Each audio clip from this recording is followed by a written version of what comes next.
Today's recipe is Lauki Mattar ki sabzi. Lauki is long squash. It's also known as doodhi. So here I've got around 300 grams of long squash. What I did is I peeled it, I removed the seeds from here, and then I cut it into cubes, which after peeling and removing the seeds, it weighs about 200 grams now.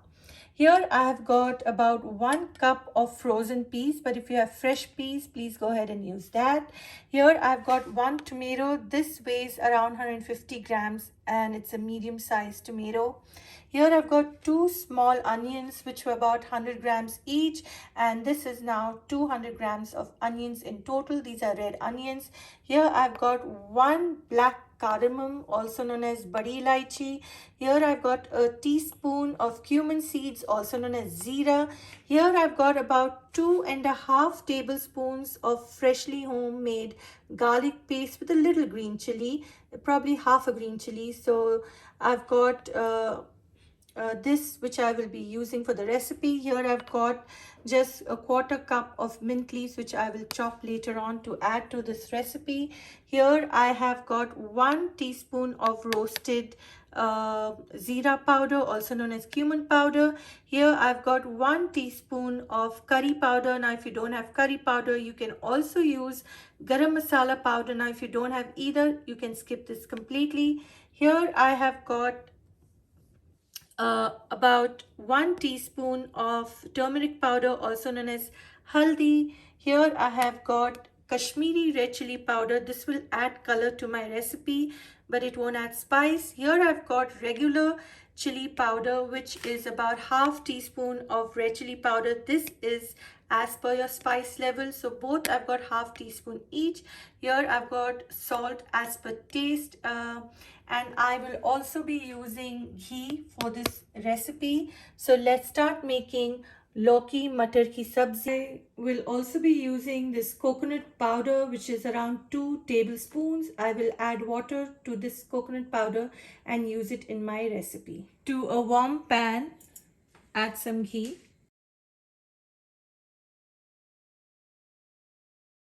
My stove is on medium flame. While the ghee is melting, I'll add in the badi elaichi, also known as black cardamom. Now, if you don't have badi elaichi like this black cardamom, you can also use the green cardamom. You can use about 2 of them. Now I'm adding a teaspoon of cumin seeds and saute it for less than 30 seconds. To this, I'll add in my chopped onions. And I'll saute these onions till they're translucent or transparent. To the onions, I'll just add half a bowl or say half a cup of water so that these onions cook a little quick and they soften. While that's happening, I will also add in my salt to it. Give it a quick stir.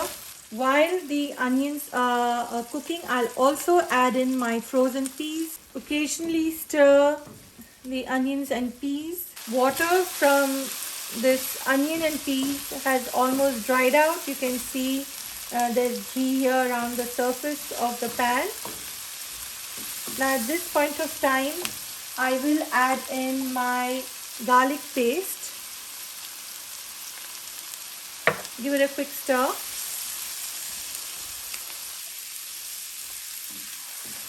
And I'll let this saute for another 30 seconds, continuously stirring it.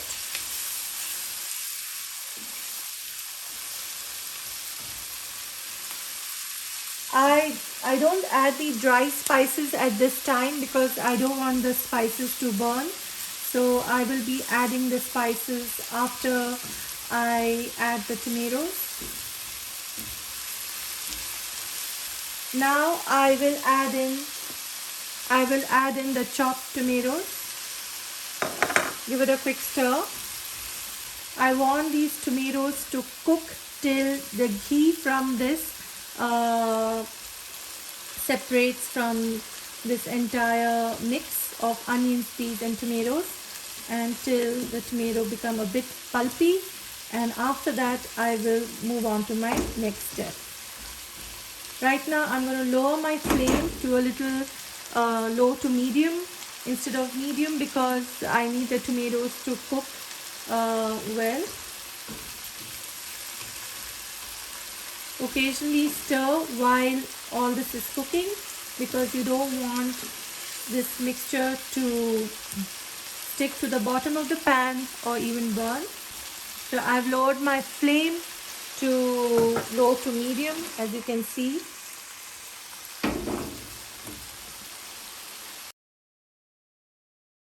You can see ghee separating from this entire mixture of peas, onions and tomatoes. At this point of time, I will be adding all my dry spices. So this is my red chili powder,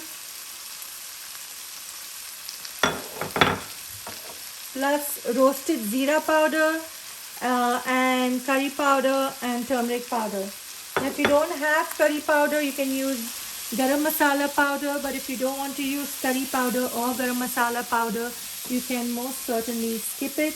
I'll just give this spice mix a good stir for another 30 seconds before adding in my Lauki, also known as Dudi, long squash. Now I'll add in my long squash. Now I've added in the long squash, also known as Dudi or Lauki or Kaddu, whatever you like to call it. Give it a quick stir and let this saute cook for at least 30 seconds or a minute. Now to this coconut milk, I will be adding some water and then I'll add it to this mix. This is about 1 cup and 3/4, so 1 3/4 cup of water with coconut milk. Just add everything and give it a quick stir. I will also add half of the mint leaves now, and the rest I'll add just for garnishing later at the end of cooking this dish. Just add it, adds a bit of flavor. I'll wait till this curry comes to a boil and then I'll cover and I'll cook it on low to medium flame till it's done. This is optional. If you have kasuri methi, also known as dried fenugreek leaves, you can add it to this recipe. It actually adds a little flavor to it. So this is how the kasuri methi or dried fenugreek leaves look. Here I've taken just a teaspoon. What I'm going to do, I'm going to crush the leaves in between of my palms, and my hands are washed well, it's all clean. So I'm just doing this like this. Crush the kasuri methi and add it to my gravy. This will add an additional flavor to this dish. Now this is a complete option. If you want, you can use it. If you don't want, you don't need to use it. And if you have fresh fenugreek leaves or methi, you can add that as well. But right now for this recipe today, I have used kasuri methi, also known as dried fenugreek leaves. Lauki Mattar has come to a boil. Now I will cover and cook till it's done on low to medium flame, more on the lower flame. It's been 20 minutes since this Lauki Mattar has been cooking. Let's check on it. You can see the ghee has separated from the sabzi, from the vegetables. Just give it a quick stir and I'm going to check if it's cooked. So I'm going to first check on the Lauki, also known as long squash or dudi. Let's check. You can see it's broken well, cuts into it well. Show again. And now I'll just check if the peas are cooked.